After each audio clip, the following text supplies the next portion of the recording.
Di informasi lainnya, pemirsa, pagar di SMA Negeri 1 Oku roboh diduga akibat hujan deras yang melanda.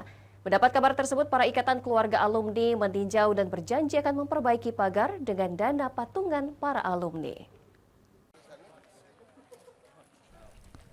Patut dicontoh para alumni sekolah mendapat kabar adanya pagar sekolah di SMA Negeri 1 Ogan Komering Ulu yang roboh diduga akibat hujan deras yang melanda kawasan itu. Ikatan Keluarga Alumni SMA Negeri 1 Ogan Komering Ulu meninjau kondisi pagar sekolah.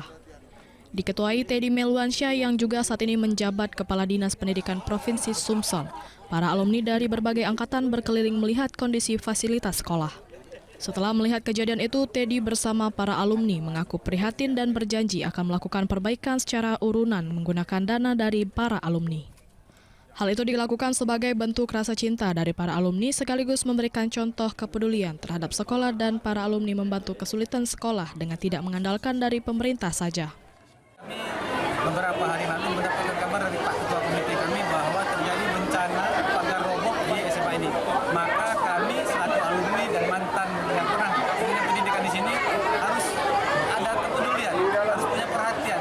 Maka itu kami tergerak. Kami ajak hari ini teman-teman alumni bersama komite untuk meninjau secara langsung situasi kondisi pasca terjadinya bencana kemarin. Dan insya Allah ini akan kami tanggulangi bersama-sama alumni lainnya. Dari Ogan Komering Ulu, Widori Agustino, iNews melaporkan.